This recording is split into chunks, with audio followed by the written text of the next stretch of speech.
Hola amigos, hola amigas, bienvenidos una semana más a nuestra cita en estos días extraños.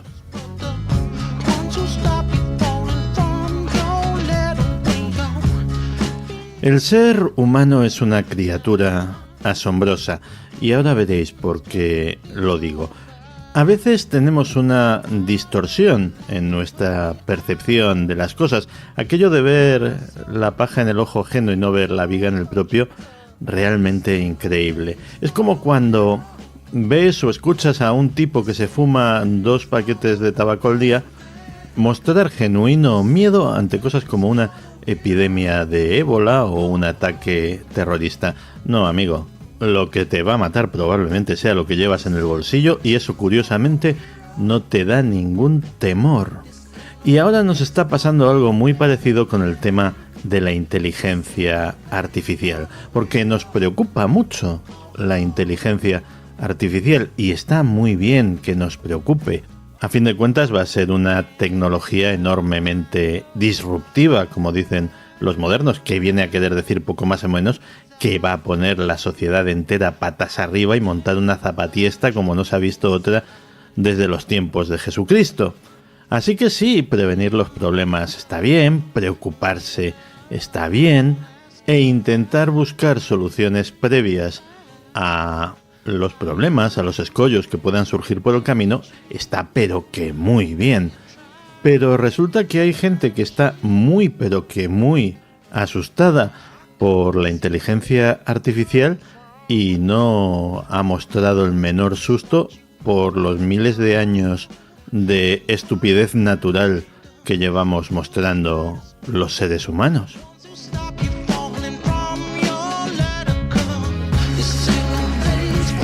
Porque ahora mismo cierro los ojos y sin esforzarme mucho puedo ver el 11S, la plaza de Tiananmen, bombardeos con napalm en Vietnam, el muro de Berlín, la matanza de Columbine, gente ahogándose en pateras. Todas esas las hemos liado nosotros solitos, sin ayuda de nadie, sin ayuda de inteligencias artificiales. ¿Creemos que una inteligencia artificial va no ya a superar, a igualar esas hazañas? Permitidme que lo dude. Hay un tema que sirve de ejemplo perfecto para lo que os quiero contar, y es el tema de los coches autónomos.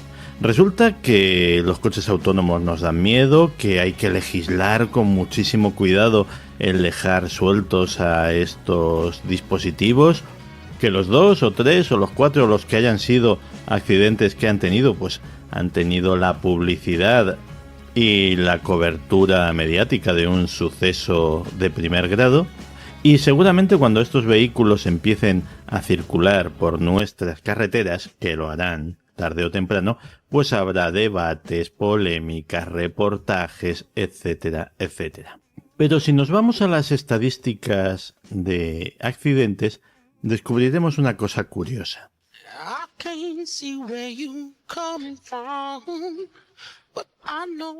Descubriremos que la inmensa mayoría de los accidentes mortales los provocan humanos. De momento eso no tiene mucho mérito porque no hay otra cosa por las carreteras, aunque a veces lo parezca. Los provocan humanos borrachos, drogados, imprudentes, con exceso de velocidad, distraídos, dormidos o agresivos. Y muchas veces hay que coger varias de estas categorías para calificar al causante. Pero oye, el pánico llegará el día que una máquina que ni bebe, ni se droga, ni se duerme, ni pone SMS mientras conduce, ni corre en exceso, ni va haciendo el gilipollas escuchando reggaetón a todo trapo, en ese momento sí que estaremos asustadísimos de compartir el asfalto con semejante engendro salido de vaya usted a saber qué pozo del infierno tecnológico. ¿Veis por qué os decía que el ser humano a veces es asombroso? Seguramente si vemos a un señor a bordo de un Tesla leyendo el periódico mientras el coche va solito, nos causará miedo, prevención y vaya usted a saber. Pero si un Seat León amarillo con un alerón trasero del tamaño de una tabla de surf nos hace una pasada que nos arranca hasta las pegatinas, lo más probable es que permanezcamos imperturbables al volante como si nada hubiese sucedido.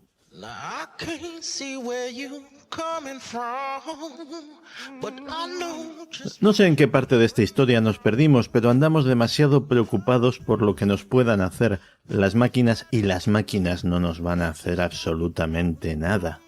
Los que te van a quitar el trabajo, los que van a utilizarlas para esclavizar a seres humanos, los que van a utilizar su tremendo poder de análisis y su inagotable capacidad de trabajo para hacerse aún más ricos de lo que son personas, son seres humanos.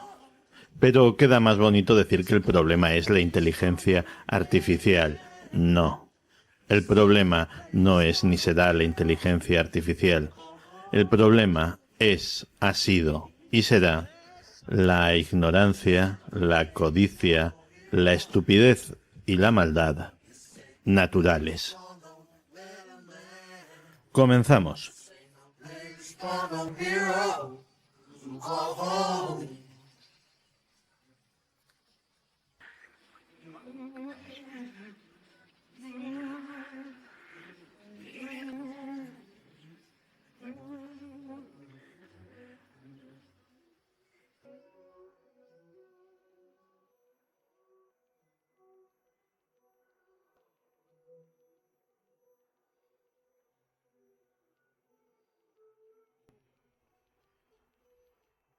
Más rápido, siempre más rápido y más lejos.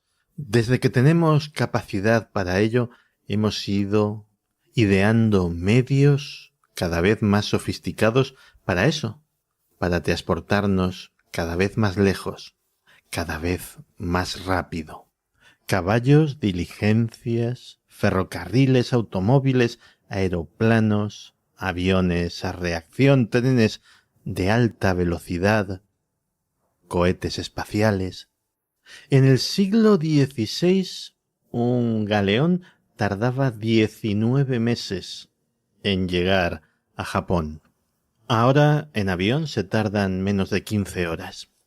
Pero aún podemos imaginar ir más rápido, de forma instantánea. ¿Os imagináis poder huir de forma inmediata solo con pensarlo del agobio de una gran ciudad y transportarnos solo con desearlo a un paisaje paradisiaco, apenas habitado? Poder presentarse de forma inmediata en todos esos lugares increíbles con los que hemos soñado y solo hemos visto en fotografías o vídeos. Si esta capacidad estuviese al alcance de todo el mundo, probablemente conceptos como frontera, país, nación, dejarían de tener sentido y estoy seguro de que sería para bien. ¿Sabéis que el término teleportación debería de sernos especialmente querido, especialmente apreciado para nosotros los que amamos el misterio? Y es que ese término, teleportación, la primera vez que aparece es en el idioma inglés, y el primero en utilizarlo es ni más ni menos que el genial Charles Ford, concretamente al principio de su libro Lo. Os traduzco el párrafo. Sobre todo en este libro me especializaré en las indicaciones de que existe una fuerza transportadora que suelo llamar teleportación. Se me acusará de haber reunido mentiras y más mentiras, engaños y supersticiones, y hasta cierto punto yo también lo creo, pero hasta cierto punto no. Os ofrezco los datos. Y si Charles Ford, el padre de toda la extrañología moderna, se ofrecía amablemente a ofrecernos los datos de los que disponía sobre este fenómeno, aquí, en días extraños no vamos a ser menos.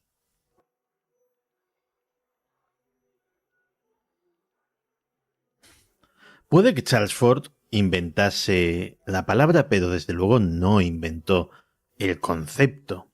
El primer caso histórico de teleportación del que tengo noticia fue ni más ni menos que en el siglo I. Y el protagonista fue un personaje célebre, el filósofo Apolonio de Tiana. Según Filóstrato, que era su biógrafo, Apolonio estaba en Esmirna cuando oyó que se había declarado en Éfeso, a 80 kilómetros de allí, una epidemia de peste y simplemente dijo vámonos, y en Éfeso que se plantó y consiguió además parar la epidemia de peste, ni más ni menos que destruyendo al demonio que la había provocado. El relato de Apolonio de Tiana está a medio camino entre lo milagroso y lo mítico, aunque el personaje es completamente real e histórico. Pero el tema de la teleportación no solamente se circunscribe a nuestra área, a la, llamémosla así, extrañología, sino que tiene una vertiente científica que también tendremos que tocar. Charles Fort, que no era en absoluto un simple recopilador de extrañezas, sino que también hacía sus conjeturas y tenía sus teorías sobre el tema, estaba firmemente convencido de que la mayor parte de los fenómenos que recogía en sus libros, y muy especialmente las lluvias extrañas, objetos, ya sabéis, como peces, como monedas, como las cosas más raras que han caído en gran cantidad del cielo, pues él pensaba que estos fenómenos en el fondo encerraban fenómenos de teleportación.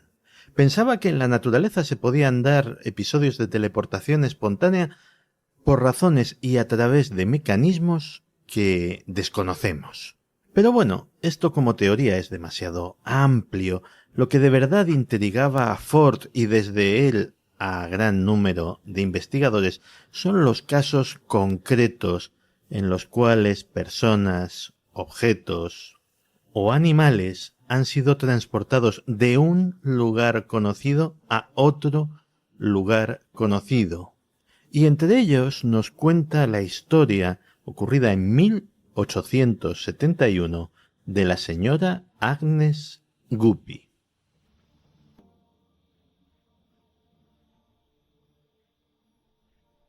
Uno de los sucesos paranormales más extraños del Londres victoriano, y en el Londres victoriano sucesos de este tipo se daban con relativa frecuencia, fue la teleportación de la señora Agnes Guppy desde su casa de Londres a una sesión de espiritismo que tenía lugar a 5 kilómetros de distancia. Y esto ya no era la simple aparición de un fantasma, sino la materialización de la nada de una célebre medium de 130 kilos de peso, presenciada por una habitación llena de espectadores sumamente distinguidos y sumamente pasmados. A las 8:10 de la tarde del sábado 3 de junio de 1871, la señora Guppy, que era una mujer joven y oronda de 32 años y ya en aquella época una medium de cierto renombre, se encontraba sentada en su elegante casa de Highbury Hill con su amiga y compañera Miss Neyland, y estaba haciendo la contabilidad doméstica, y Miss Neyland, que estaba leyendo tranquilamente un libro, de vez en cuando le recordaba lo que tenía que poner en el cuadernito, y cuando dijo cebollas, Miss Neyland se dio cuenta de que la señora Guppy había desaparecido de la habitación, y eso que era imposible que pudiera salir por la puerta sin que ella la viera.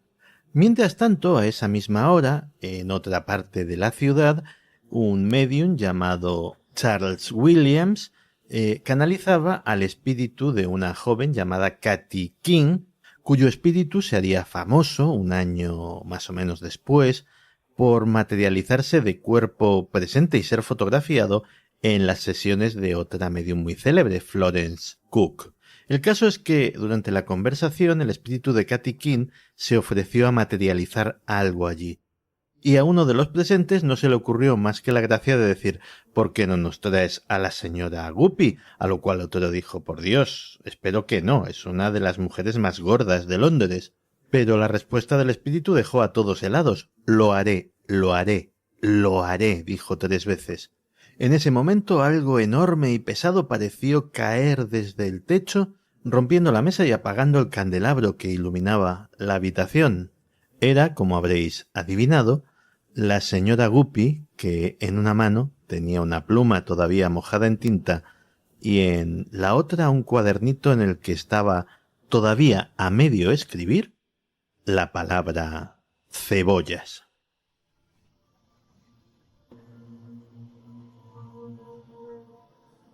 Aunque leyendo a Charles Fort uno se da cuenta de que el caso de la señora Guppy se lo toma un poco a pitorreo, el que sí se toma muy en serio es el caso de Pauline Picard, y no me extraña porque es uno de los mayores misterios de la historia criminal francesa.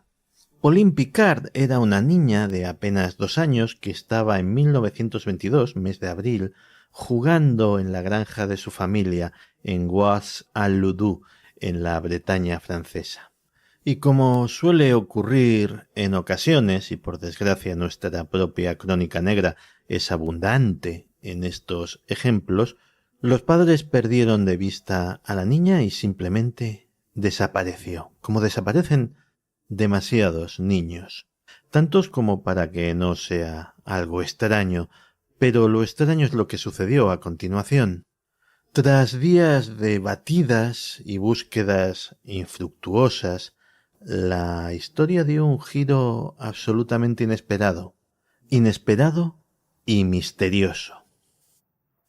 Porque una niña que coincidía a la perfección con la descripción de Pauline Picard apareció ni más ni menos que en Cherburgo, a 400 kilómetros del lugar en el que había desaparecido la niña. La encontraron los gendarmes, que hicieron llegar una fotografía de la pequeña a la familia Picard. La madre, al ver el retrato, rompió súbitamente a llorar al reconocer a su hija. Cuando la recogieron, la pequeña no parecía reconocer a sus padres, ni la granja, ni el dialecto bretón, pero desde luego sus hermanos sí que la reconocieron a ella. Esta aparente amnesia fue achacada al trauma de haber estado perdida durante días. Pero bueno, pasaron los días y a pesar de que el misterio de cómo había aquella niña de corta edad recorrido 400 kilómetros quedó sin resolver, la chiquilla sí que parecía adaptarse bien a su antigua vida. Pero cuando parecía que el incidente se solventaba con un final feliz, ocurrió otra cosa inesperada. Un día, uno de sus vecinos, un hombre llamado Yves Martin, se acercó a los padres de Pauline para preguntar si era cierto, si las noticias eran reales, si había reaparecido. Y cuando le dijeron que sí, el hombre tuvo una reacción muy extraña. Dijo: «Que Dios me ayude, soy culpable». Parecía que había perdido la razón y, de hecho, terminó en un manicomio. Unos días después, un ciclista que andaba por los caminos encontró el cadáver de una niña en avanzado estado de descomposición. Al cadáver le faltaba la cabeza, las manos y los pies, pero a su lado estaban perfectamente dobladas las ropas que llevaba Pauline cuando desapareció. A pocos metros de este macabro escenario fue encontrado un cráneo que, según los forenses, era demasiado grande para pertenecer a aquel cuerpo. Aquel hallazgo terminó por sembrar la duda en los padres de Pauline y al final la niña terminó volviendo a Cherburgo, internada en un orfanato, sin que tengamos la menor idea de lo que fue de ella. Pero quedan muchas preguntas. Queda preguntarse si era Pauline o no, si el cadáver era el de Pauline o no. de quién era el cráneo que se encontró a su lado y por qué nadie había denunciado esa desaparición de la segunda niña.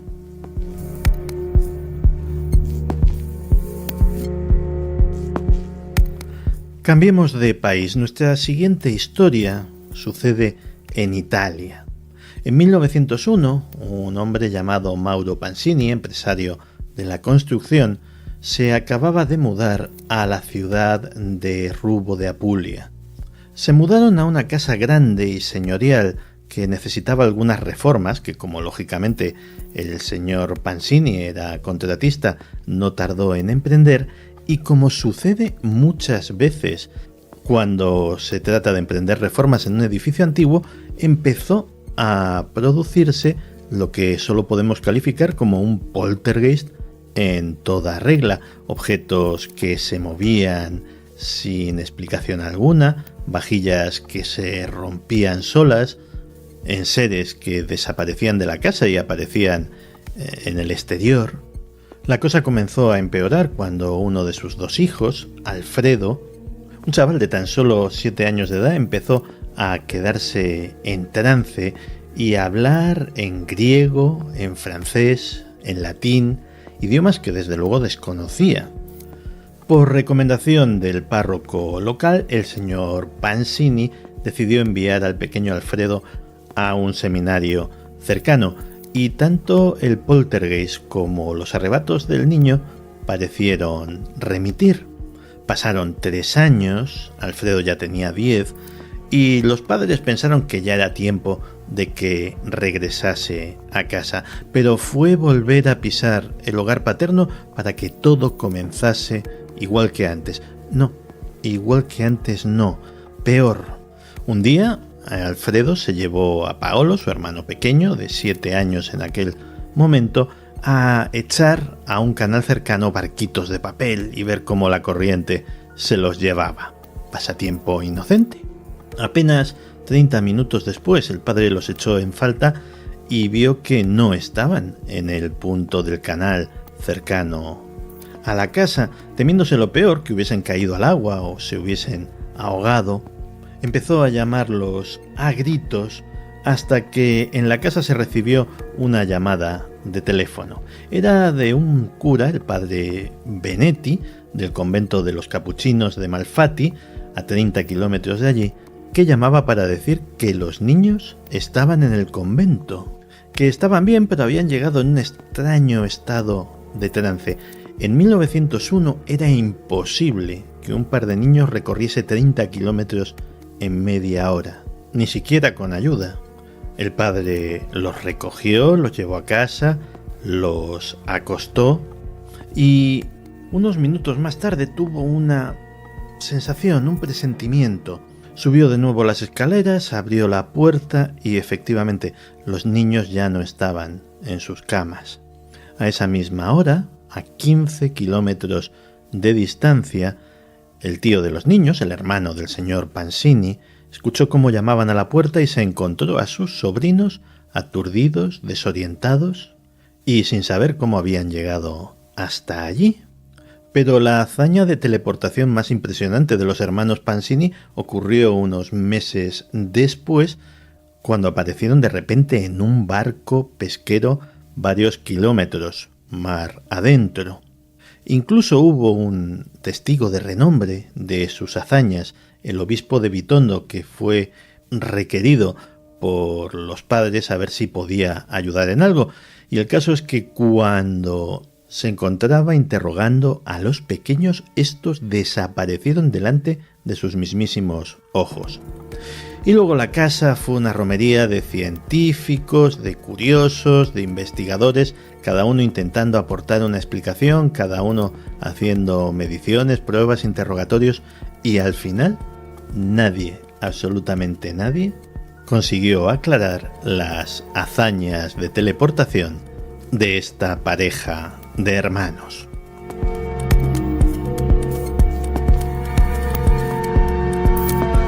Aparte de los viajes transcontinentales de la religiosa Sor María Jesús de Ágreda que tan genialmente plasmó Javier Sierra en su libro La Dama Azul, hay otras historias de españoles que también tuvieron la capacidad de teleportarse.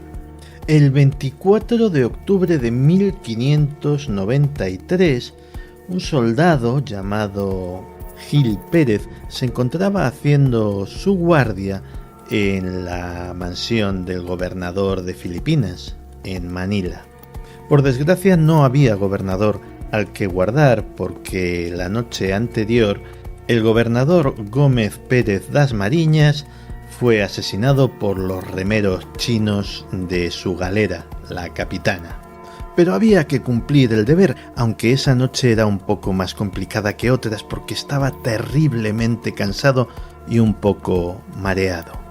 Se apoyó en un muro para descansar y cuando abrió los ojos se encontró primero con que era de día y luego con que se encontraba en un lugar extraño para él, ni más ni menos que la Plaza Mayor de México, lo que ahora se conoce como la Plaza del Zócalo. El Santo Oficio lo arrestó rápidamente porque a pesar del uniforme de soldado, aquello tenía que ser un demonio que había aparecido de la nada, pero el soldado tenía un as en la manga. Tenía una noticia que tardaría meses en llegar a la Ciudad de México: el asesinato del gobernador. Y cuenta la leyenda que el bueno de Gil Pérez tuvo suerte y que unos meses después llegó a México un galeón procedente de Manila que trajo tanto la noticia como a algún pasajero que fue capaz de reconocer al soldado como uno de los guardias de palacio. Así que las autoridades concluyeron que el soldado había sido víctima de algún tipo de fenómeno desconocido, quién sabe si un milagro, y se dictaminó su puesta en libertad. Eso sí, a pesar de que la historia aparece en todas las crónicas de las leyendas de la Ciudad de México, lo cierto es que no quedó registro documental de tan insólita peripecia.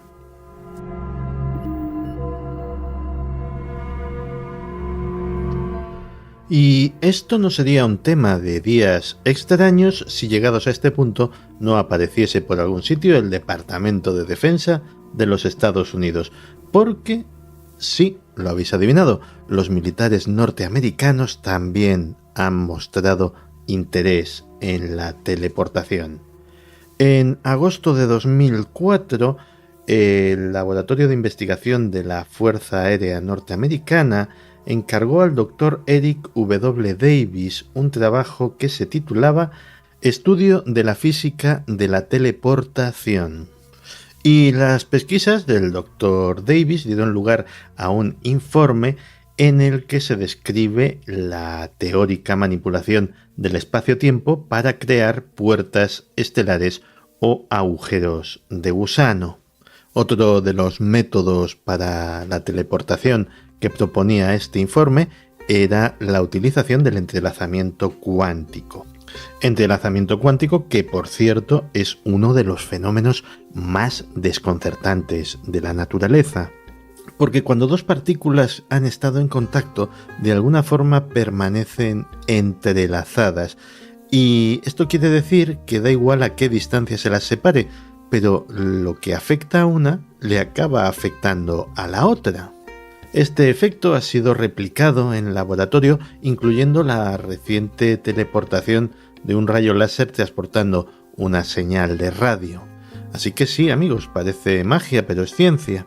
Aunque no ciencia que podamos utilizar en breve, porque esto funciona en teoría, funciona en la práctica a escala subatómica, pero como para transportarnos físicamente de un lugar a otro, pues quedan décadas y muchas hasta que lleguemos a ese grado de utilización de este conocimiento.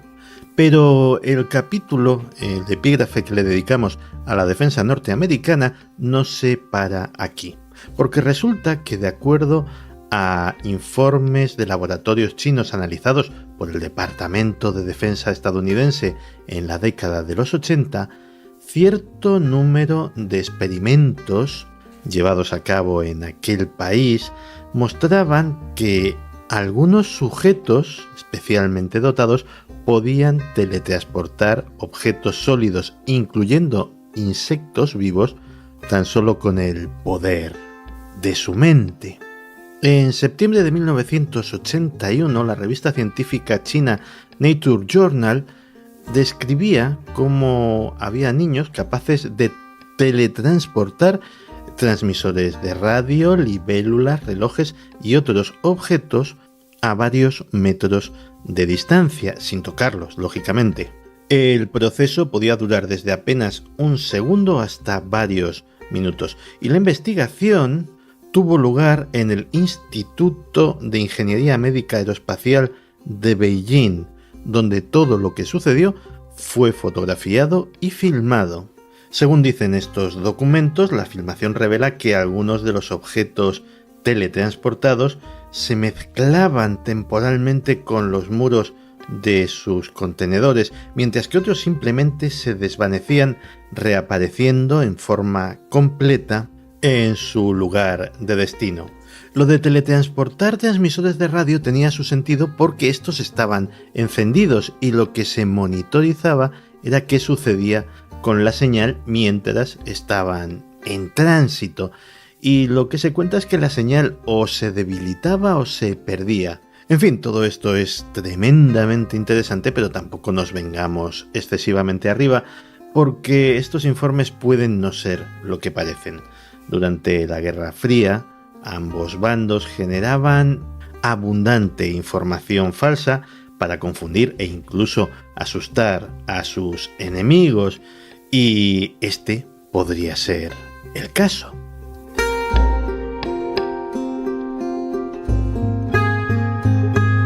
Tras este inciso militar, por cierto, el documento desclasificado de los experimentos chinos se puede encontrar en los archivos web de la CIA, por si alguien tiene curiosidad. Pues tras este inciso volvamos a los casos raros e inexplicables. En 1926, una famosa nadadora francesa, Simone Laville, que estaba intentando cruzar a nado el Canal de la Mancha, sufrió uno de estos extraños episodios de, llamémosla, teleportación espontánea. Aparte de que esto ocurrió durante una hazaña deportiva, o durante el intento de una hazaña deportiva, lo que hace notable este caso es que hubo 18 testigos, concretamente los 18 miembros de la tripulación del pequeño barco de rescate que seguía a la nadadora para el caso de que ésta desfalleciese y no pudiese cumplir con su propósito.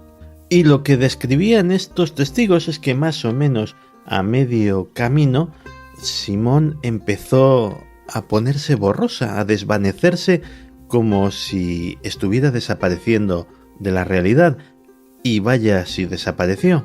Tanto es así que los miembros de la tripulación iniciaron una frenética búsqueda pensando que la persona a la que tenían que proteger se les había ahogado. Pero no, que va, no se había ahogado ni muchísimo menos.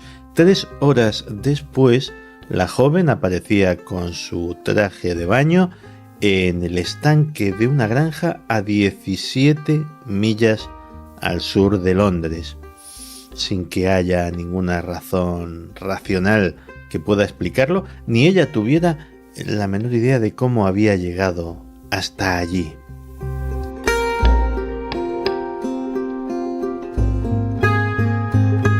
En fin, hay muchas historias, muchos testimonios, muchas anécdotas. Algunas de ellas pueden ser indudablemente leyendas, pero otras, a tenor de lo que contaban los testigos de primera mano, parece que tienen algún viso de realidad.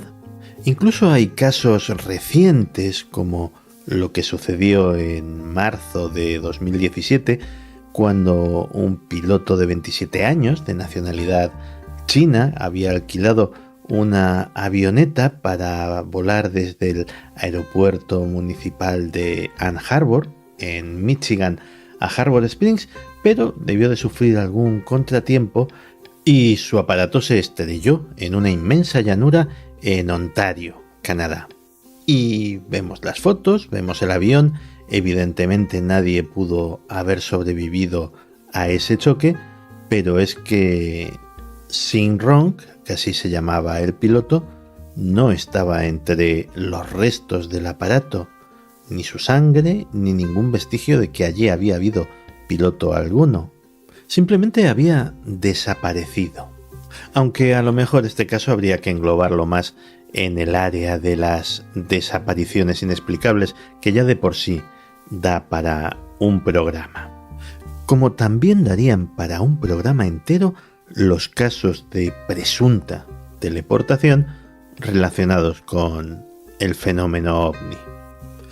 En fin, las historias de teleportación están en el límite mismo de lo creíble, en el límite mismo de lo que incluso para nosotros, los acostumbrados a las cosas extrañas en los días extraños, nos parece asumible. Y de hecho, muchas han sido comprobadas como leyendas urbanas, algunas como montajes y otras como delirios de personas que no estaban muy en sus cabales.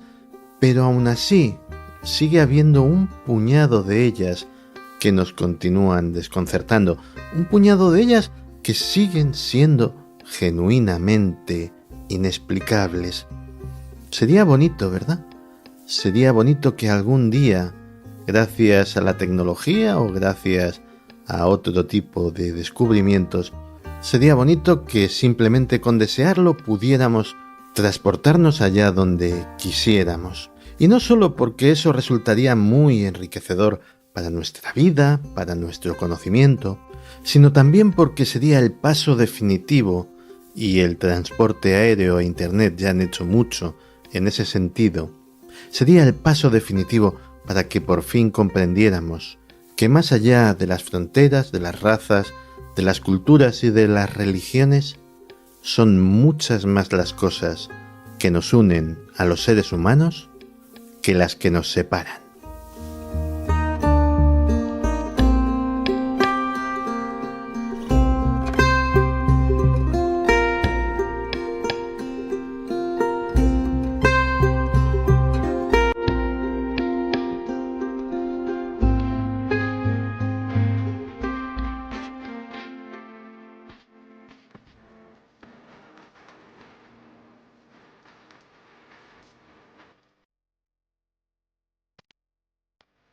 Era el mejor de los tiempos.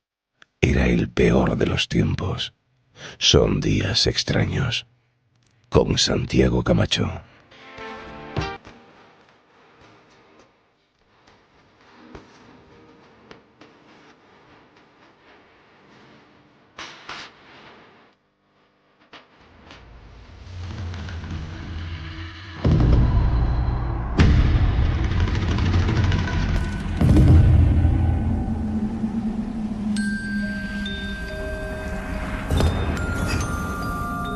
La muerte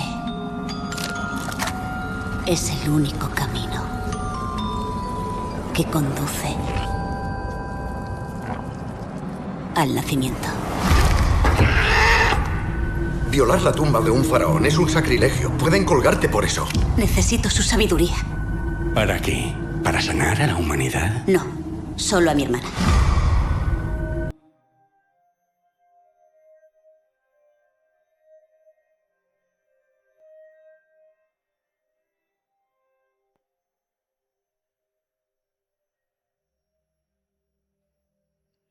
La verdad más incómoda de todas, el elefante en la habitación que todo el mundo ve, pero del que nadie quiere hablar, es que somos efímeros.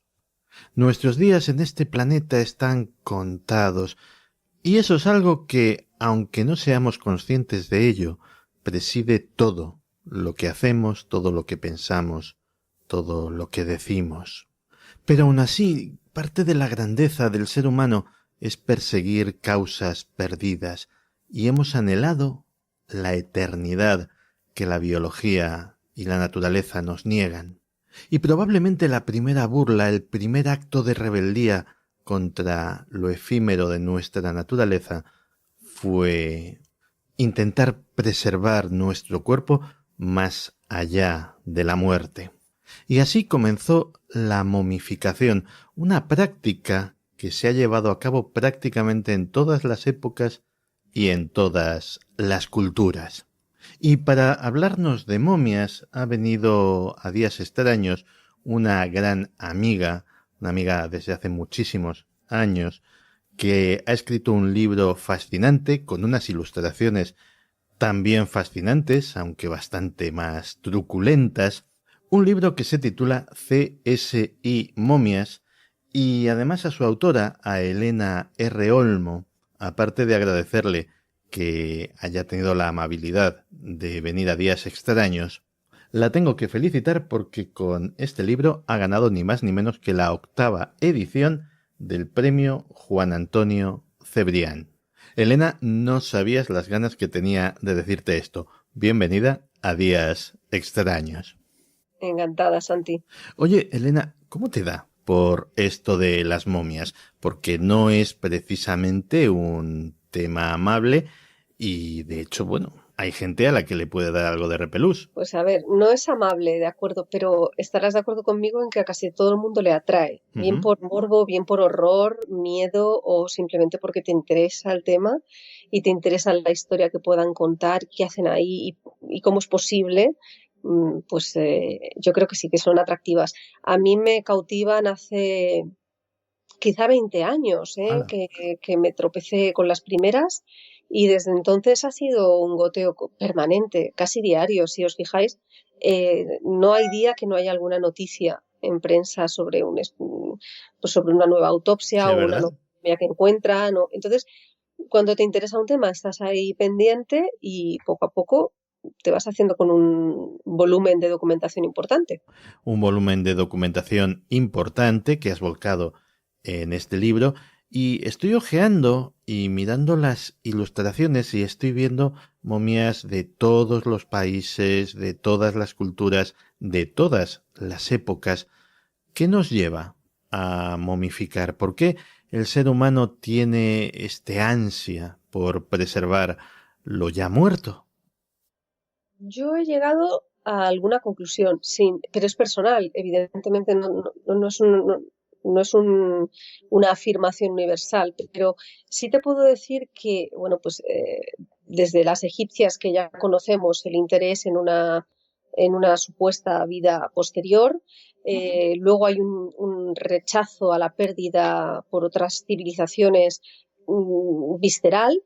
Luego también existe la necesidad de mantener a la persona que quieres contigo, porque además hay algunas culturas que entienden la muerte como una enfermedad, no como un final ni como un tránsito, es como una enfermedad que hay que curar.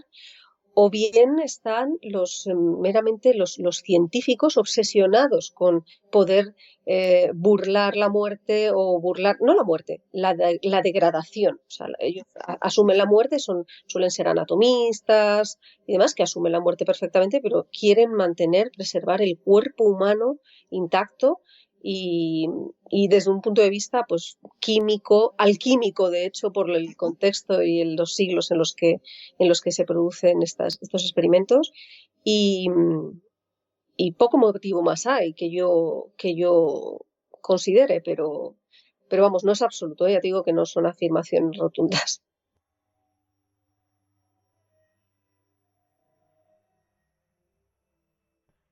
Oye, la momificación en sí es una práctica que requiere cierto grado de sofisticación técnica.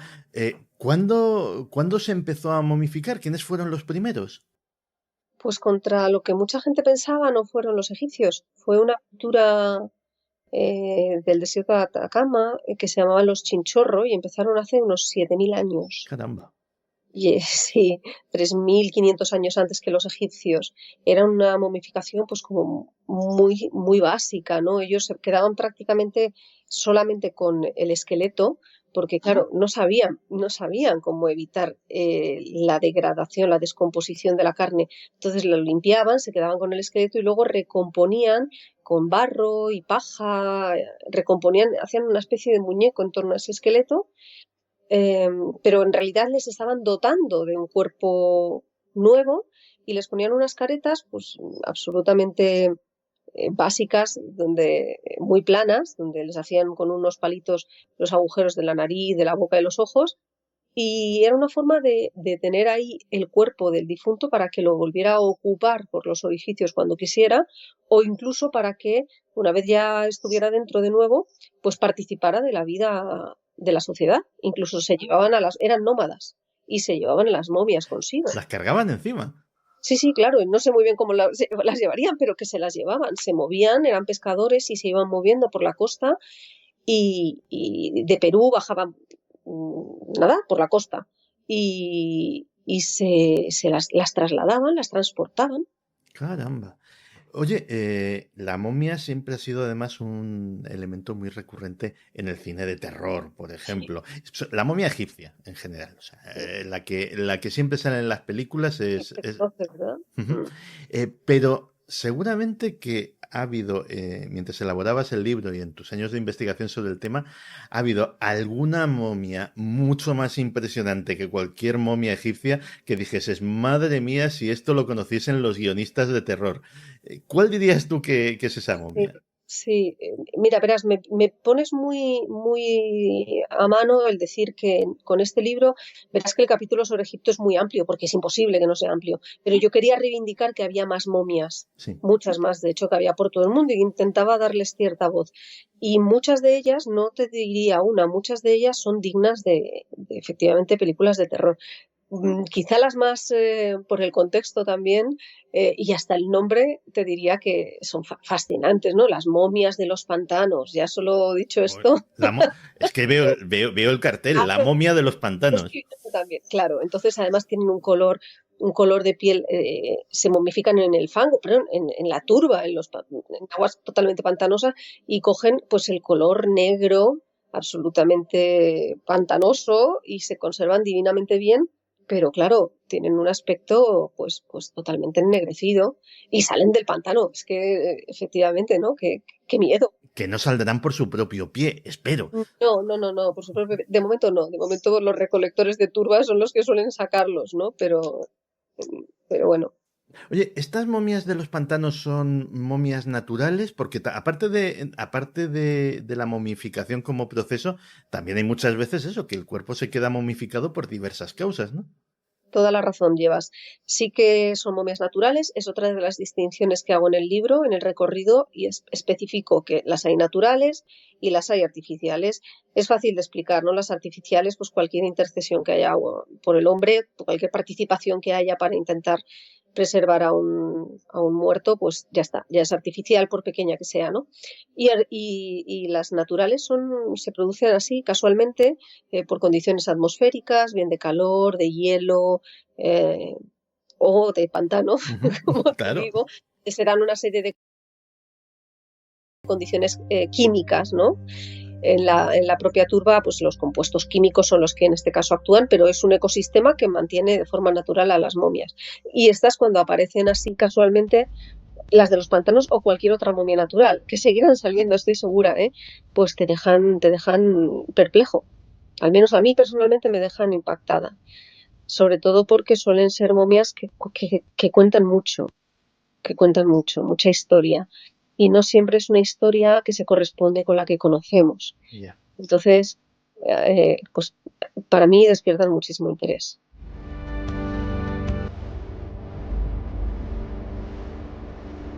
Claro, esto, como ya sabes, se llama Días Extraños y hay un episodio que como experta en momias te tengo que preguntar porque si no, no seríamos Días Extraños. ¿Qué es esta historia de una momia con pasaporte que a mí me ha llamado mucho la atención? Pues mira, me dio mucho coraje porque una semana antes de salir el libro, más o menos, salió la anécdota en prensa y dices, ¿será posible? Pero bueno, también gracias a eso me lo preguntáis mucho. Sí. Y de hecho, pues sí, es una anécdota que recojo en el libro. Estamos hablando de Ramsés II, ¿cómo no? ¿No? Pero Ramsés II viaja mucho, viaja a menudo. Ya veis, mira, en 1976 de nuestra era, siempre apunto que es de nuestra era, porque si no, fíjate, claro. Descubrieron, no, en el 74 creo que fue cuando descubrieron que tenía unos bichitos en la espalda y entonces se estaba degradando la momia y fue una investigadora francesa y solicitó al gobierno egipcio permiso para llevar a París a la momia y tratarla, curarla allí. Entonces el gobierno pues accedió, hicieron un montón de papeleos, los que hubiera que hacer para semejante maniobra, y entre ellos efectivamente le hicieron un pasaporte de curso legal a Ramsés II. Entonces pusieron su foto, pusieron su nombre, Ramsés II, la fecha de nacimiento. Ahí estamos. Sí, y luego ponía profesión. Y entonces esto me encanta, ¿eh? Pone rey y entre paréntesis pone muerto. Sí. Claro, estaba muerto. Emérito en este. Decía, sí, emérito, efectivamente.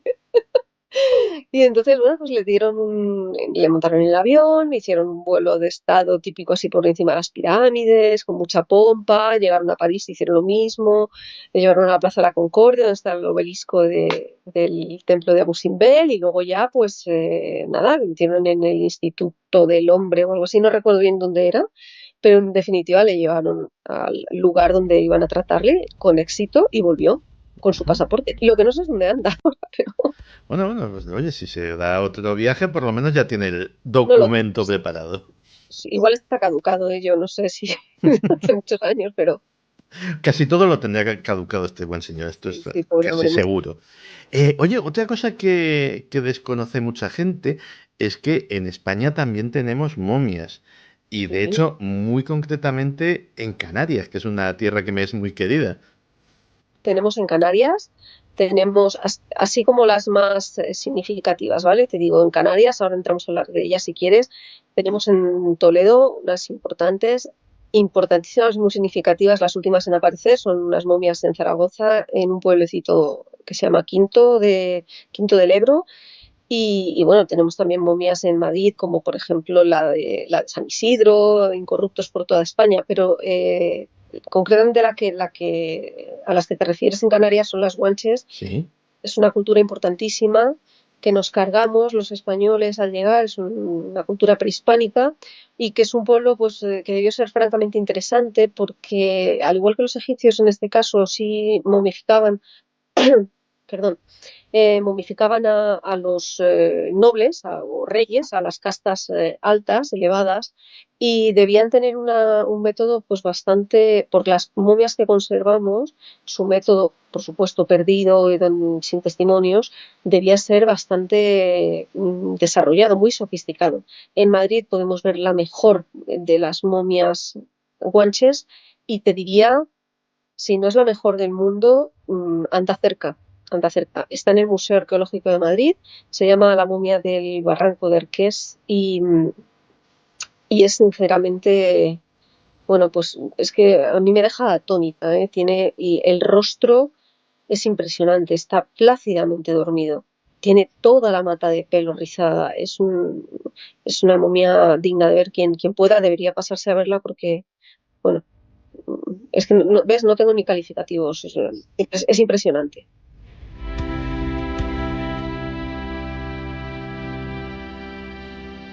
Otro sitio insólito donde yo personalmente me he encontrado momias y me ha sorprendido muchísimo ha sido en el monasterio de Montserrat. Bajando unas escaleritas hay un museo egipcio donde hay momias de todo tipo, incluida una de un cocodrilo. Sí, es cierto, es cierto, es cierto. Yo no lo sabía, mira, en el libro este no lo he tocado. Por supuesto, siempre además también lo digo, se me han quedado fuera más de las que hay Sí. dentro, lógicamente, ¿no? Te dan un límite de una extensión en palabras y al final es imposible ajustar más. Pero sí, hay momias por toda España. Egipcias, por supuesto, pues por todo el mundo, ya sabes, los expolios, pero que es algo que denuncio también de lo que les ha pasado a las momias guanches. Un poquito en menor medida, pero les pasó lo mismo. Las expoliaron, las destrozaron. Mira, algunas las trituraron igual que las egipcias. ¿Qué me dices? Tenían poder, sí, sí, sí, sí, por estos poderes supuestamente curativos y que nunca tuvieron, ¿no? Para hacer además algunas cataplasmas o para ingerir. Otras gentes también las pulverizaron para abonar las tierras. Claro.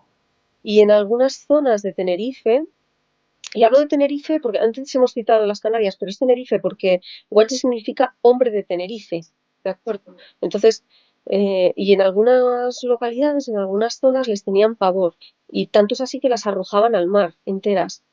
Entonces, bueno, pues ya te digo, así como las egipcias pues se han recorrido el mundo para destruirse o para desenvolverse o para coleccionarlas, bueno, pues las guanches han participado también de esta terrible práctica. Hay otro tema que tocas en el libro que me es especialmente querido, porque fíjate, el único relato de terror que me han publicado en mi vida iba sobre ello, y es el tema de los petrificadores. Ay, no me digas. Sí, sí, sí, sí. Bueno, Ustedes se pasarme ese relato, ¿eh? claro, mira, está en un librito benéfico que hicimos un montón de autores, pues gente como Jesús Callejo, como Sí. Manuel Carballal, yo mismo, creo que hasta Javier Sierra metía por ahí un relato, una de sus primeras cosas de ficción, y la verdad es que yo tenía, claro, el compromiso de tener que escribir para esta recopilación algo, me acordé de esta historia y enseguida dije, esto. Bueno, son otras de las que darían un poco de miedo, ¿no? Oye, ¿y Bueno. quiénes eran estos petrificadores y por qué se dedicaban a petrificar cadáveres? Mira, los petrificadores yo los descubrí porque viví un tiempo en Italia y es una corriente italiana. O sea, yo no he conocido, no digo que no existan, eh, pero para mí es una corriente italiana que empieza hacia el siglo XVI, termina a primeros del siglo XX, o sea, fíjate si dura, y que antes hablaba de alquimistas y los más antiguos pues eran prácticamente esto, ¿no? Alquimistas que tenían la obsesión por convertir la carne en piedra, de ahí el nombre, petrificadores, y lo consiguieron. Empezaron a practicar con trozos de cadáveres hasta llegar a conseguirlo con cadáveres enteros. Y lo curioso es que desarrollaron técnicas distintas. Muchos fueron celosos de su propia receta y se la llevaron a la tumba. Otros, pues sí, la dejaron, se conoce cómo lo hacían. Empleaban mucha parafina y, bueno, una serie de condiciones que bueno, pues, no recuerdo exactamente ¿vale? Cada proceso lo cuento, pero no lo recuerdo, no te sé decir. Y luego sí que te voy a hablar de uno, verás, que es muy novedoso. Es verdad que no es un tema muy conocido, pero bueno, quien lo conoce, pues a pesar de esto, creo que le puedo sorprender con un nombre que es el último que yo he conocido, también es de los más modernos, y se llama Paravicini. Y esto lo llaman el petrificador de los locos. ¿Tú lo conoces? Sí, Sí, pues mira, yo no lo conocía. Y las piezas son bestiales. Lo son llaman así brutales. porque era director o...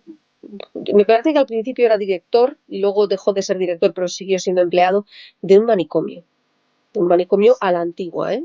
En Italia. De hecho, hoy está cerrado y tiene bastante mala prensa.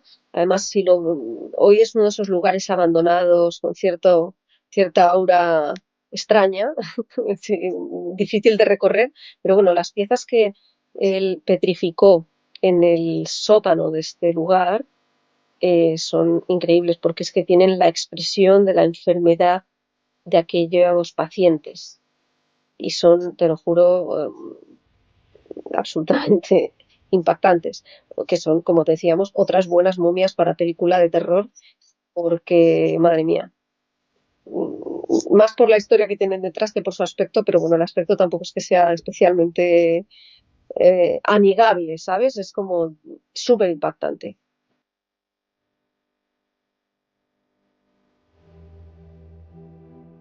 Pero claro, aquí el que crea que lo de momificar faraones es de la época egipcia solamente se equivoca, porque se han seguido momificando faraones propiamente dichos, algunos no sé y si contra su voluntad, pero eso es otra historia. Bueno, sí, esa es otra historia, pero la parte divertida es que efectivamente hoy día, pues algunos egiptólogos y varios científicos o químicos apasionados de la egiptología, pues bueno, hacen piña y deciden que estaría bien descifrar el método de la 18ª dinastía egipcia, que es un poco el siglo de oro de la momificación egipcia, que estaría bien descifrar cómo lo hacían exactamente para conseguir las mejores piezas y momificar a alguien hoy día de esta manera. Y así lo hacen y así existe, no es el único, pero bueno, para mí es el más simpático y el más reciente, que es Tutankhamun, no fue el primero. Lo llaman así porque es el nombre de una persona que se llamaba Alan Billis, es un taxista británico que tenía un cáncer terminal no sé si era de pulmón o no recuerdo de qué era, tenía un cáncer terminal. Como ves, mi memoria para los datos concretos es penosa y os pido disculpas, pero el caso es que el hombre estaba fastidiado y de repente un día lee en el periódico que se busca paciente terminal para ser momificado. Entonces pensó que quizá así le daba un sentido a su enfermedad y se apuntó al anuncio rápidamente, pero esto fue inmediato. O sea, la respuesta fue inmediata. Pusieron el anuncio, yo creo que un poco hasta de broma, ¿no? De decir, vamos a ponerlo, pero... Y efectivamente, pues cuando murió Alan Billis, inmediatamente se pusieron manos a la obra y ahí está. Hay que esperar 3.000 años para ver si el resultado es exacto, ¿no? Pero de momento les ha salido perfecto. Pero claro, hasta dentro de 3.000 años no podremos decir si la cosa ha funcionado o no. Y luego están las momias de personajes célebres, que esa es otra historia curiosa, porque también en el siglo XX se ha momificado a Lenin, a Evita, claro. ¿Alguno más que Casi todos yo los llamo momias de Estado, y mira, casi todos los líderes de Estado, sobre todo en los extremos comunistas son muy, muy dados a hacerlo. He elegido Lenin y Evita porque son, desde mi punto de vista, los más representativos y además los que más pasión han despertado y siguen despertando, pero bueno, sobre todo han despertado. En el caso de Evita tuvo una segunda vida, una vida como cadáver, como momia, mucho más intensa y truculenta de la que tuvo en vida real. O sea, por cierto, esa sí que necesitaba pasaporte, porque viajaba mucho. Esa sí, viajaba, claro, ocultándose, la pobre. Pero sí viajaba, pasó por Italia, pasó por aquí, por España, por Madrid, concretamente por Puerta de Hierro. Y es un capítulo, bueno, la historia de Evita de Evita momia da para un libro entero y de hecho los hay. Hay bibliografía apasionante, yo la recomiendo, sí. A mí me contaron una historia, al parecer de primera mano, que no sé si es apócrifa o no, pero que alguna vez creo que además la he contado ya en Días Extraños, de que cuando en su paso por Madrid, María Estela Perón iba al Corte Inglés a comprarle vestidos a la momia de Evita. Eso cuentan efectivamente, y cuentan también que se tumbaba encima de ella como para contagiarse de su aura, de ese aura que tenía Evita, que de hecho por eso fue como fue y le pasó lo que le pasó, ¿no? Incluso después de muerta, pero bueno, son chascarrillos que no sabemos si son o no reales, pero lo del Corte Inglés yo también lo he escuchado, sí. No lo cuento, siquiera, pero sí. Oye, y ya para finalizar, yo creo que nos vamos al siglo XXI, XXII y siguientes, al transhumanismo. La gente que está criogenizada, que está esperando resucitar, casi eso, como hacían los antiguos egipcios, ¿son las momias de la actualidad? Son estas, para mí sí, qué temazo, ¿verdad? A ver, la definición de momia a mí me llevó a pensar que sí, que son momias y son momias artificiales con métodos del presente, pero que es que son del futuro porque todavía nos cuesta asimilarlos. Pero ahí están y cada día estamos más cerca y cada día vamos salvando una frontera más y cada día vamos reparando más cosas del cuerpo humano que están muertas y bueno, hay muchos cuerpos criogenizados ya. Como siempre suele ser algo que puede permitirse solo unos pocos, es una cuestión de élites, de quién se lo puede pagar, y mucha gente lo que hace es ahorrar un poco congelando solo su cabeza, porque a diferencia de los egipcios que pensaban que era en el corazón donde estaba la conciencia y donde estaba el alma, nosotros concebimos que es en el cerebro, ¿no? Donde está todo nuestro conocimiento, sabiduría, pensamiento, meditación, en fin. Amor, odio, todas estas cosas permanecen en la cabeza para nosotros y entonces muchos de ellos lo que hacen es congelárselo su cabeza y están esperando a que puedan pues darles un cuerpo totalmente robotizado o a enchufarse a un ordenador o a un disco duro, en fin, cosas veredes, amigo Sancho, y a ver lo que nos depara el futuro. Pues vale. Elena R. Olmo, CSI Momias, 8º premio, Juan Antonio Cebrián, muy merecido, que ha sido un verdadero placer y muchísimas gracias por venir a Días Extraños a compartir tu conocimiento. Gracias a vosotros y hasta pronto. Hasta pronto.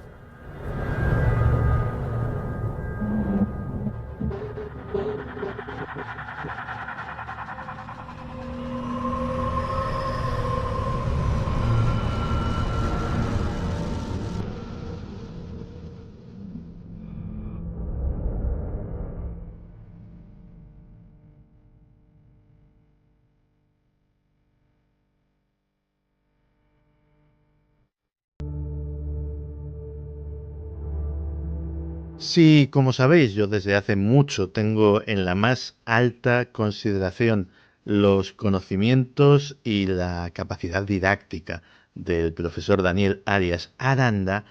Hoy la vamos a poner a prueba porque posiblemente va a explicar una cosa que está muy en boga, que posiblemente esté llamada a cambiar el futuro, las relaciones de la gente, los negocios en los próximos años, pero que es de esas cosas que es como el Ulises de Joyce, que todo el mundo lo ha leído, pero nadie lo ha entendido. Pues esto se le parece mucho en ese sentido. Y es el tema del blockchain. Profesor Arias Aranda, menudo papelón hoy, ¿no?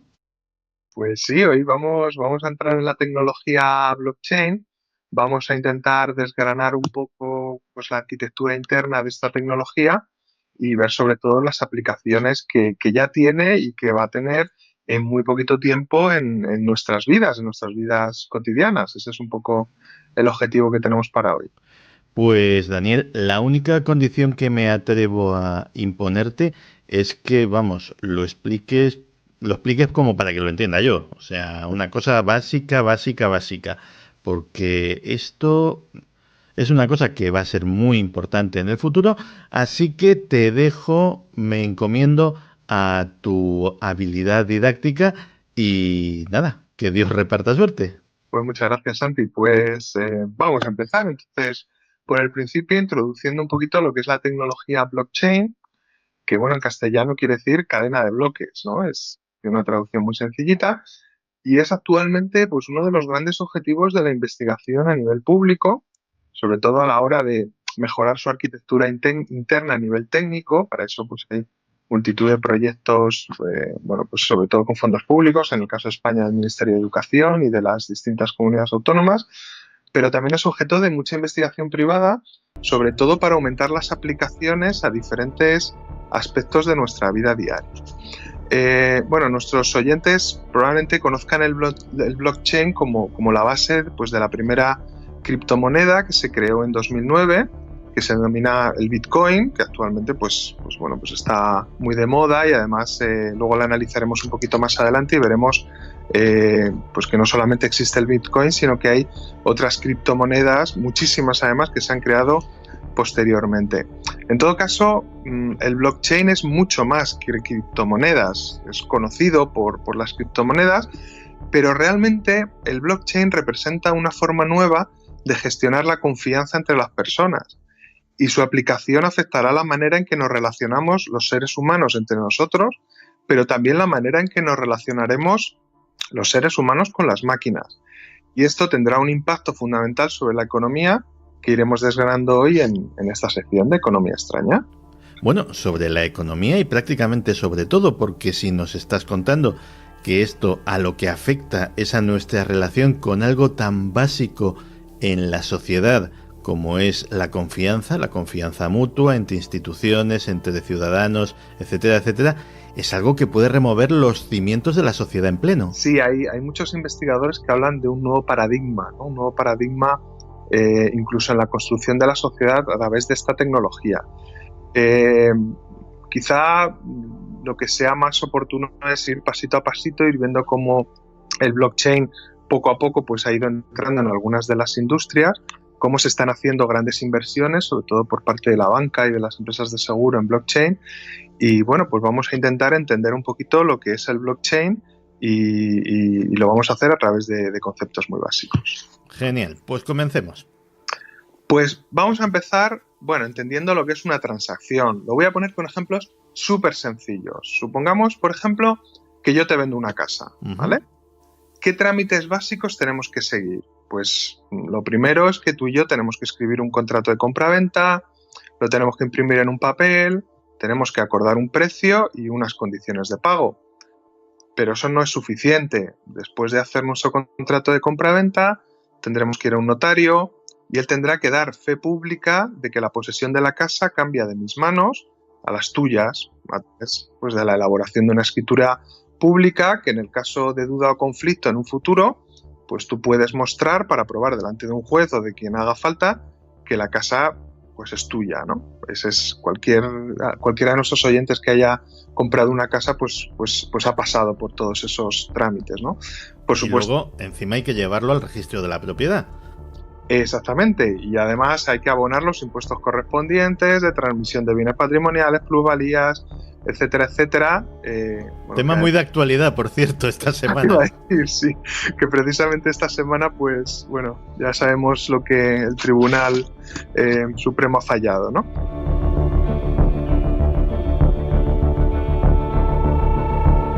Bueno, pues el inconsciente se nos ha ido un ejemplo de la máxima actualidad. Ya tenemos comprada nuestra casa y hemos tenido que recurrir a 2 fedatarios públicos, notario y registrador de la propiedad. A grandes rasgos este es el proceso. De este modo, entre tú y yo, tú serías el comprador, yo sería el vendedor, hay un intermediario, que en este caso es un notario, que se llama fedatario público, como la palabra indica, fedatario viene de que da fe de que se ha producido esta transacción. Si lo pensamos bien, en todas las compraventas tiene que haber un fedatario. Por ejemplo, si vas a comprar a un supermercado y pagas en metálico y luego quieres devolver una caja de leche, pues tienes que llevar el ticket para demostrar que lo compraste. Cada vez que compras con tu tarjeta de crédito, el sistema informático lleva una contabilidad de qué compraste, cuánto te costó y dónde lo compraste. Esa es un poco la idea. Bien, la pregunta es, ¿sería posible realizar transacciones por medios electrónicos entre 2 personas sin que necesariamente tuviera que haber intermediarios? Que siempre el intermediario, por intermediar, pues nos genera un coste, ¿no? Él recibe, bueno, pues una compensación por su trabajo. Bueno, pues esta pregunta ya se la hizo a principios de los años 80 un investigador de la Universidad de California en Berkeley, que se llamaba David Chaum. Sí. Que escribió en 1981 un artículo que se llama Correo electrónico de rastro oculto, direcciones de regreso y seudónimos digitales. Bueno, nos suena así un poco así muy técnico, pero este señor, fijémonos que estamos en 1981, sentó las bases para el campo de investigación de las comunicaciones anónimas. Es decir, ¿cómo es posible que yo pueda enviar un mensaje anónimo a otra persona a través de un servidor? Ya en 1998 hubo otro investigador que se llama Wen Dai que propuso la idea de crear un nuevo tipo de dinero descentralizado que usara la criptografía como medio de control. Entonces, estos 2 investigadores ya nos pusieron las bases para pues el desarrollo de la tecnología blockchain, que lo que hace es que permite transacciones sin intermediario. Es decir, esto ya es posible, es la base del blockchain. Vamos a ver cómo es posible que el blockchain nos pueda permitir este tipo de transacciones. La primera idea del blockchain, que se basa en dos pilares fundamentales, pero la primera es que cuando se produce una compraventa, en lugar de que las copias del ticket, o lo que hemos hablado antes, la escritura de compraventa, la tengan solo el comprador y el vendedor y el intermediario, la primera cuestión es ¿por qué no lo pueden tener más personas? Dice, bueno, más personas, pero ¿cuántas? Y pues serían todas las que los deseen. Luego vamos a entender por qué, pero la primera idea de blockchain es que es una base de datos distribuida. Es decir, es una base de datos donde hay un montón de datos, pero hay mucha gente que tiene una copia de esa base de datos. Y ahora vamos a ver cuál es el sentido de que mucha gente tenga esa base de datos, ¿vale? La segunda idea es que alguien tendría que llevar un libro de contabilidad, donde irán apareciendo todas las transacciones por orden, por fecha o por cantidad. Y de nuevo, y si ese libro de contabilidad, en vez de llevarlo una persona, ¿por qué no podemos ofrecer una copia a todo el mundo que quiera tenerla? Estas son las 2 bases. Repito, porque ahora lo vamos a ir desarrollando. La primera, vuelvo a repetir, base de datos distribuida, y segunda idea, libro de contabilidad, ¿vale? Por lo tanto, ¿qué es el blockchain? Pues el blockchain no es otra cosa sino una base de datos un poco especial. ¿Por qué se llama blockchain? Porque está formado por una cadena de bloques. Imaginemos que tenemos un bloque y cada bloque tiene 3 partes, ¿vale? La primera parte de cada bloque son unos datos encriptados que encajan con el bloque anterior. En el centro del bloque vendría la información sobre la transacción. Sí. Pues Santi Camacho ha comprado una casa a Daniel Arias por un valor de tanto, que está situado en tal sitio, etcétera, etcétera. Y la tercera parte del bloque serían otros datos encriptados que enlazan con el bloque posterior. Para que nos lo imaginemos, sería como un Lego, ¿vale? Un Lego donde cada pieza solo encaja con la anterior y la posterior. Si tú sacas una pieza de la cadena del Lego y la intentas cambiar de sitio, no encaja, ¿vale? Entonces no podríamos seguir construyendo la cadena se rompería. Y además, esta cadena está copiada en multitud de servidores que constantemente comparan que la cadena sea idéntica en todas ellas. Por lo tanto, si yo quisiera falsificar un bloque de la cadena, tendría que hacerlo en todos los ordenadores de la red. Y eso es muy costoso en términos de computación. De hecho, cuanto mayor es la cadena, el coste de intentar craquearla o intentar modificarla o falsearla es más alto. Por eso blockchain es un método muy seguro, pero bueno, también tiene pues un problema, es que consume mucho recurso.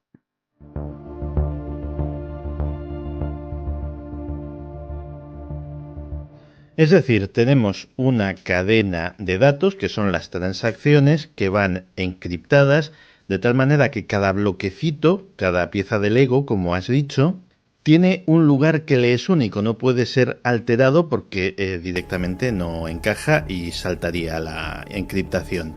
Y por otro lado, todo eso está repartido en un montón de servidores, con lo cual, aunque alguien tuviera la habilidad de transponer uno de estos bloques en algún sitio, constantemente eso se está verificando y saltarían las alarmas. Dicho de otra manera, cada unidad o cada bloque incluye una transacción que va unida con la transacción anterior y con la siguiente de forma unívoca. Por eso se llama cadena de bloques, y lo mejor es que esta cadena, repito, es copiada a todos los ordenadores de la red, para que si alguien intenta manipular este libro de contabilidad, se compara con las otras copias en la red, se detectaría una posible falsificación e inmediatamente se corregiría en todos los ordenadores. Ajá. ¿Vale? Hasta ahí de acuerdo. ¿Y qué aplicaciones puede tener esto? Bueno, la primera aplicación que tiene es que aplicando blockchain con esta tecnología ya no serían necesarios ni intermediarios, ni fedatarios, ni notarios, sino que todo quedaría registrado en la red de manera prácticamente infalsificable. Dejamos a Rajoy sin trabajo, por segunda vez. Por segunda vez, sí, ya se tendría que jubilar. Pero bueno, esta es la principal aplicación.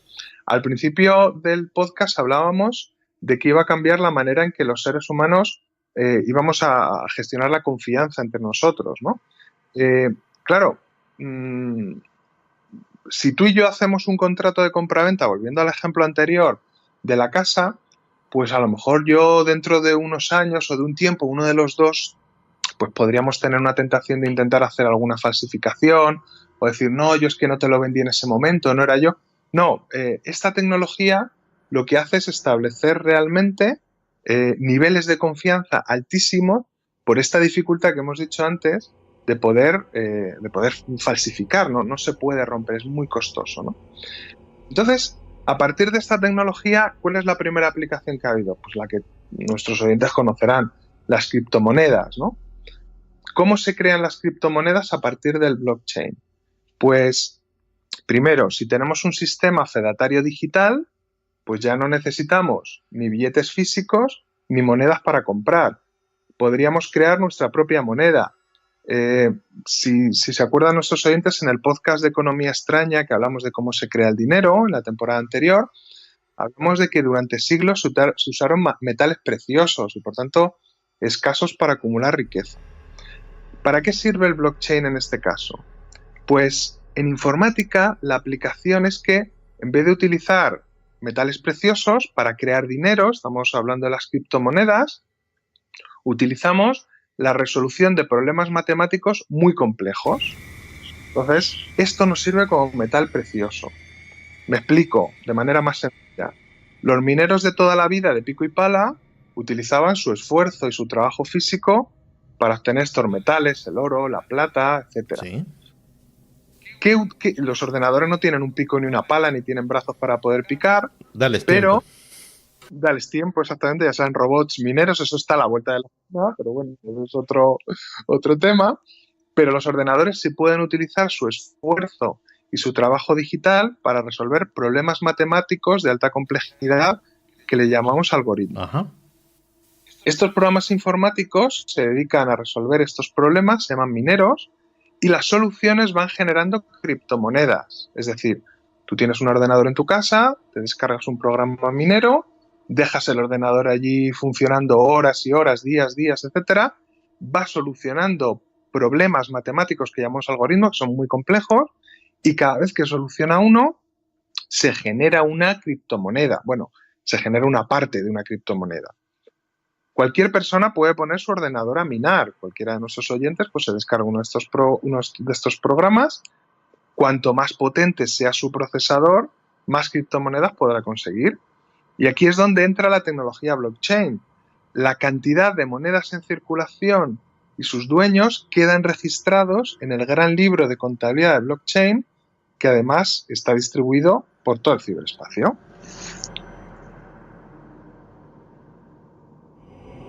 Entonces, por seguir con el ejemplo de la criptomoneda, del Bitcoin o de cualquiera de ellas, todos los movimientos que se realizan con criptomonedas quedan registrados en ese gigantesco libro de contabilidad. Sí, quedan registrados todos los movimientos.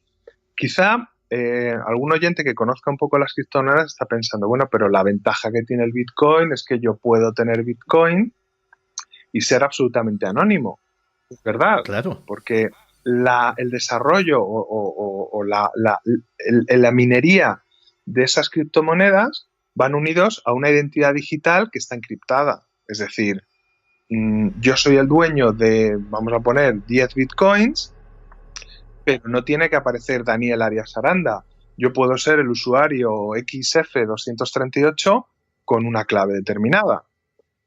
Eso sí, si alguien tiene mi usuario y mi clave, me despido de mis criptomonedas. Claro. Esa es un poco la filosofía con la que nace Bitcoin, ¿no? Que insisto, proviene de los de los estudios que se hicieron a principios de los años 80 y en los 90. Las criptomonedas, como hemos dicho, es una de las miles de aplicaciones que tiene blockchain. Por hablar un poquito más del Bitcoin, pues por aquellos clientes o aquellos oyentes que les pueda quedar un poquito más lejos, pues fue la primera criptomoneda. Se inventó en el año 2009 por un señor, no sabemos si es un señor, no sabemos si es una señora, un colectivo, un grupo de investigación, no lo sabemos, pero bueno, se hacía llamar Satoshi Nakamoto. Y bueno, pues publicó un documento de 9 páginas que cualquiera puede consultar en internet. Se llama Bitcoin, a Peer-to-Peer Electronic Cash System, que en castellano sería pues un sistema de dinero líquido electrónico de usuario a usuario, ¿no? Quien quiera lo puede leer, en 9 páginas está resumido. No es un documento fácil de leer, es bastante no debe serlo, complicado, pero está ahí, es decir, no es de libre disposición, ¿no? Uh-huh. Bueno, el Bitcoin pues ha ido subiendo y bajando en su cotización, lo ha hecho de manera estrepitosa. Se ha estabilizado hoy en día en torno a los 6.000 euros. Yo tengo aquí a mano la cotización. La tengo en dólares, pero bueno, ahora mismo está a 6.493 dólares en este momento. Pero ha tenido unas fluctuaciones bastante importantes, ¿no? Se han creado unidades más pequeñas, como el milibitcoin, que es una milésima parte de un bitcoin, el satoshi, que es una 100.000.000ésima parte de bitcoin. Y bueno, la evolución ha sido muy sorprendente. En 2009, con 10.000 bitcoins comprabas 2 pizzas. Con lo cual la evolución no está mal, bastante hacia arriba, pero bueno, siendo un activo de bastante riesgo, ¿no?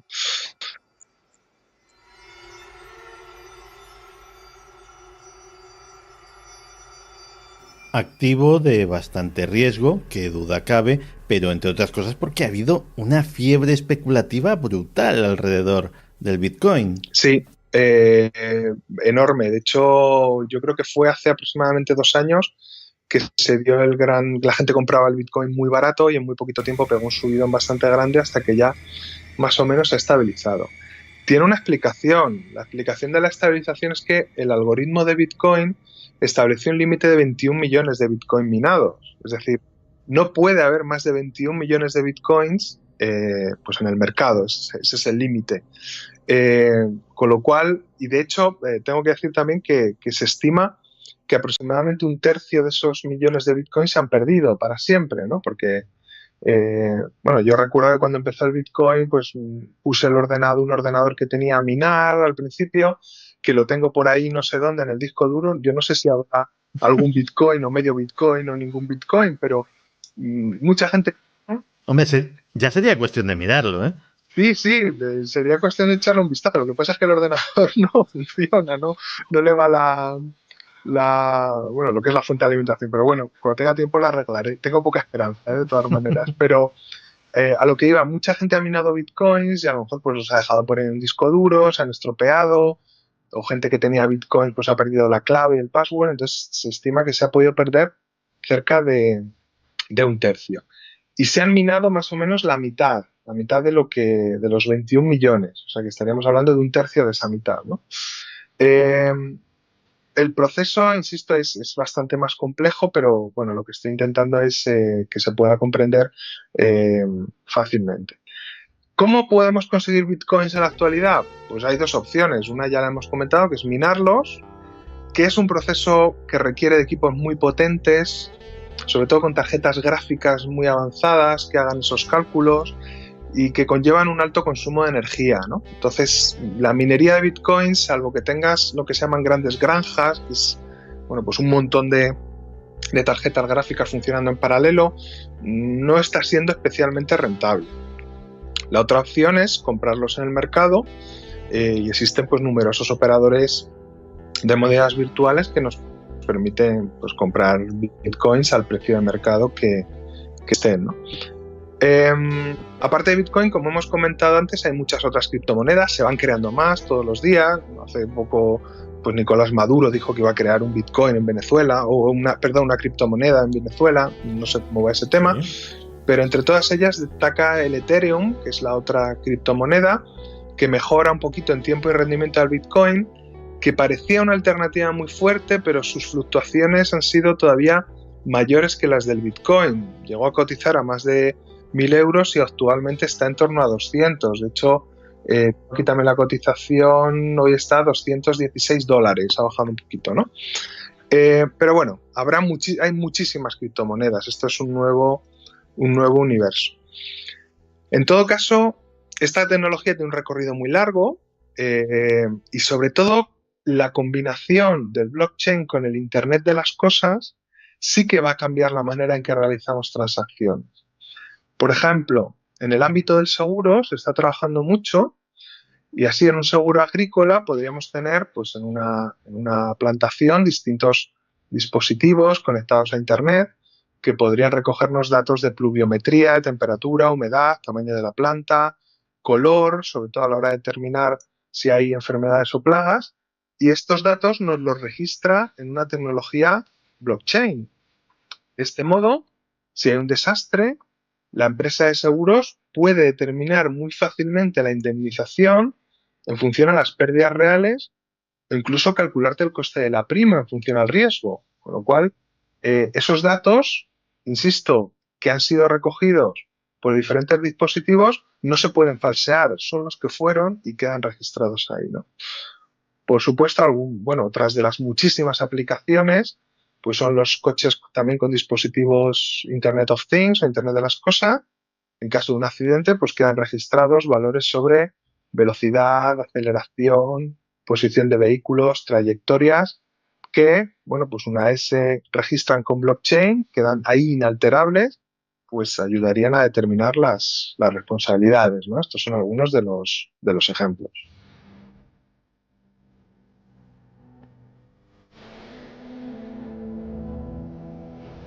una pregunta de esas de novato. Si se manejan esas gigantescas bases de datos que van recogiendo pues todas las transacciones y todos los movimientos que tienen lugar en un determinado ámbito a lo largo del tiempo, ¿no se corre el riesgo de que llegue un momento en que la base de datos sea tan grande que sea imposible de manejar? Por ejemplo, en el caso de las criptomonedas. Sí, de hecho, se está hablando ahora de una tecnología, pues que vendría después del blockchain, que se llama el Holochain, H-O-L-O, ¿no? Holochain, que lo que intenta es aplicarle a esta encriptación, digamos, una tecnología que lo que hace es reducir el tamaño de los datos. Sería el equivalente, pues no sé, muchos de nuestros oyentes utilizarán programas como el WinZip, lo que serían los programas que tratan de minimizar el tamaño de los archivos. De hecho, lo que se puede hacer también es utilizar una tecnología de encriptación un poquito más avanzada, que utilice incluso lo que serían el equivalente a unos microhash. No quiero entrar tampoco en temas demasiado técnicos para no confundir, pero bueno, intentar que la encriptación sea menor, la cantidad de datos se reduzca a través de estas nuevas tecnologías y por lo tanto, bueno, pues hacer que sea más llevaderas las bases de datos, que realmente no necesites una base de datos que sea muy pesada de llevar y que conlleve una cantidad de discos duros que lo que hagan es incrementar el coste. De todas maneras, últimamente, además es una noticia que he leído hace muy poquito, parece que para el año que viene va a bajar bastante el coste de las memorias y de los discos duros. Lo he leído en internet, creo que ha sido en Shataka o en alguna. Es decir, que se está apostando mucho en esta tecnología, no solamente en la parte del software, sino también la parte del hardware, ¿no? Es un poco la idea, ¿no? Oye, y escuchándote se me ocurre una cosa. ¿Tú crees que en un futuro, y decías el caso de Venezuela, pero por ejemplo en Ucrania parece ser que también se están planteando legalizar el Bitcoin, utilizarlo como moneda de curso legal en su territorio? ¿Tú crees que en un futuro lo que dependa del blockchain no sean tanto las criptomonedas como las monedas tradicionales? Es decir, que yenes, yuanes, euros, dólares dejen de circular en formato físico y se pasen a la tecnología blockchain y ya no haya billetitos de todos los colores por ahí. A ver, las criptomonedas están aquí para quedarse. O sea, esto es una realidad. Ha surgido una nueva tecnología y, como se sabe siempre, pues la legislación va por detrás de la tecnología. Es decir, los gobiernos ya están intentando legislar las criptomonedas de alguna manera, ¿no? Es decir, sobre todo porque el blockchain, el Bitcoin, de lo que se le acusa mucho, y bueno, la realidad es que pues sirve sobre todo para ocultar transacciones que se hacen en la Internet profunda, en la Deep Web, y que que oculta desde traficantes de drogas o de cualquier otro tipo de cuestión ilegal que están haciendo movimientos de dinero a través de blockchain. Yo, los contactos que tengo que están trabajando empresas en el tema del blockchain, sí me comentan que la gente hace las transacciones en blockchain, pero en el momento en que tiene en bitcoins, pero en el momento en que tiene una cantidad de bitcoins interesante, lo transforma enseguida a moneda oficial. Es decir, pues mira, eso me pasó a mí y no veas qué tonto fui, porque yo, claro, pensaba que estábamos hablando de una cantidad interesante y desde luego no fue tan interesante como fue después. Claro, pero lo que hacen los agentes económicos, las personas, me refiero, y las empresas, cuando tú estás invirtiendo en algo que está ahí, que es una tecnología que no está regulada, que ha tenido una evolución de subidas, bajadas, entonces, mientras puedas lo mantienes ahí, pero en cuanto tengas la oportunidad, lo sacas. Entonces, o te compras una casa, hay muchísimos nuevos ricos o nuevos millonarios rusos que están sacando directamente el Bitcoin y lo transforman a euros y se compran casas. O sea, no ha llegado el momento todavía en que las criptomonedas sean un depósito seguro de riqueza. Son una oportunidad temporal de poder mover dinero. No obstante, evolucionará la tecnología, evolucionarán las leyes, y yo estoy seguro que en un plazo de tiempo, me atrevería a decir por mojarme, de una década, el dinero físico será muy escaso, lo utilizaremos muy poco, porque además El dinero electrónico permite que los gobiernos lo puedan controlar de manera mucho más sencilla. El dinero físico es más difícil de controlar, con lo cual aquí lo tenemos blanco y en botella. Dale tiempo a la tecnología, dale tiempo a los jueces a los legisladores para crear leyes, y esto está hecho ya le digo, yo le doy una década, no le doy más. En fin, pues habrá que ver cómo nos las vemos en un mundo en el que, por ejemplo, cosas como la corrupción política o el narcotráfico se complique porque la base de todas las transacciones sea más o menos pública. En fin, Daniel Arias Aranda, que sí que nos lo has explicado muy bien y lo tenías difícil, así que te doy la enhorabuena y sobre todo te doy las gracias por venir una semana más a compartir tu conocimiento aquí, a Días Extraños. Pues muchas gracias, Santi, ha sido un placer y bueno, continuaremos analizando temas de economía extraña. Pues claro que sí, un abrazo grande. Gracias.